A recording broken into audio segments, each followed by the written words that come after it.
asosiasi, ikatan keilmuan dan lain-lain yang tidak bisa saya sebutkan satu persatu.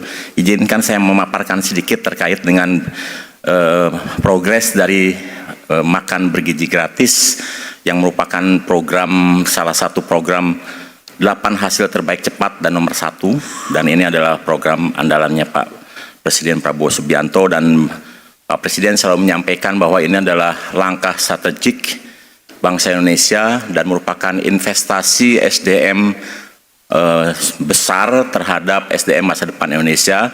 Dan kenapa demikian? Karena Indonesia masih tumbuh 6 orang per menit sampai sekarang, 3 juta per tahun, dan akan masih tumbuh mencapai 324 juta di tahun 2045. Nah, dari mana sumber pertumbuhan penduduk ini? Kalau kita lihat dari grafik yang saya sampaikan, itu rata-rata lama pendidikan bangsa Indonesia itu hanya 9 tahun.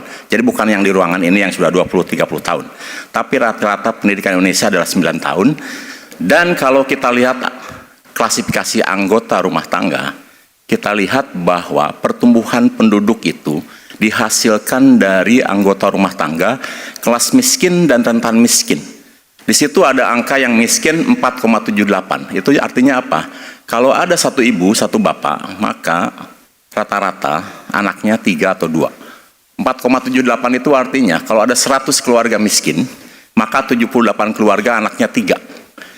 22 keluarga anaknya 2. Kalau kita gabungkan antara rentan miskin dan miskin, maka rata-rata anggota rumah tangga di Indonesia itu anggota rumah tangganya 4,5. Jadi kalau ada 100 keluarga miskin dan rentan miskin, maka 50 keluarga anaknya 3, 50 keluarga anaknya 2.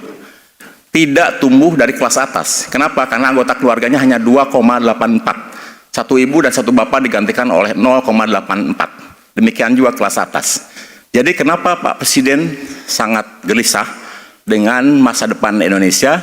Karena anak-anak lahir dari keluarga dengan pendidikan rata-rata 9 tahun dan juga dengan pendapatan rata-rata di bawah 1 juta.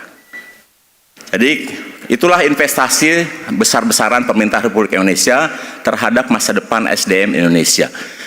Dan jangan lupa bahwa mereka yang sekarang ada dalam kandungan, mereka yang sekarang di SD, mereka yang sekarang ada di SMP, dan mereka sekarang di SMA, 20 tahun kemudian, 2045 itu adalah tenaga kerja produktif.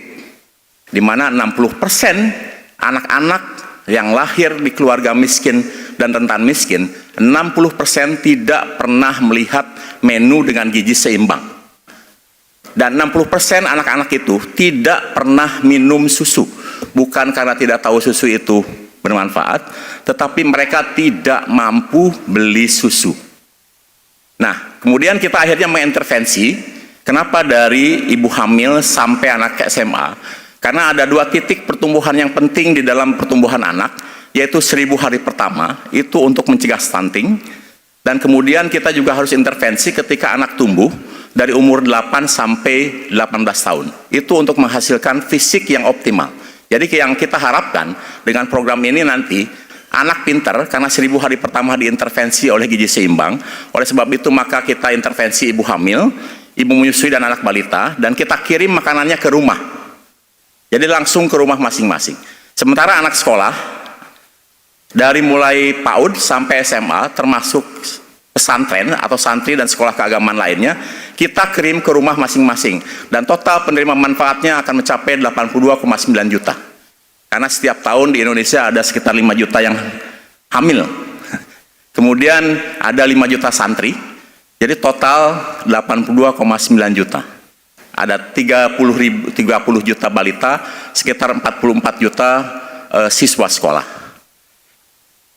Dan program ini alhamdulillah sudah kita launching pada tanggal 6 Januari. Dan kita lihat grafiknya.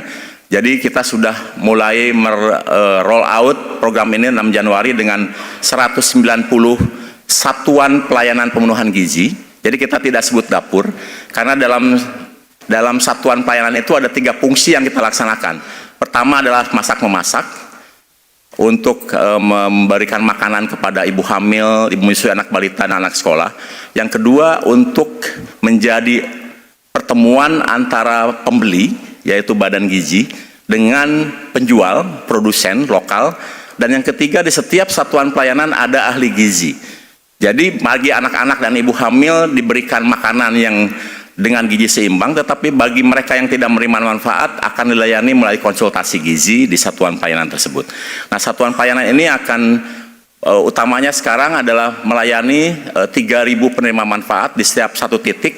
Kalau di Jawa itu satu desa, kalau di luar Jawa mungkin 3-4 desa. Dan satu satuan pelayanan akan menerima uang setiap tahun antara 8 sampai 10 miliar. Dan 85%-nya digunakan untuk membeli bahan baku, dan 95% bahan baku itu bersumber dari produk pertanian. Dan alhamdulillah Januari kita sudah bisa melayani 570.000 penerima manfaat di 26 provinsi. Kemudian di Februari kita sudah melakukan di 726 satuan pelayanan pemenuhan gizi, mencakup 2,2 juta penerima manfaat di 38 provinsi. Dan bulan Maret ini sampai menjelang Lebaran kemarin sudah di 1.009 satuan pelayanan pemenuhan gizi dengan 3 juta penerima manfaat. Jadi tadi kalau ada data dari Kementerian Keuangan 2,6 karena ada anggaran yang baru akan dicairkan setelah Lebaran ini karena kemarin KPPN-nya keburu tutup.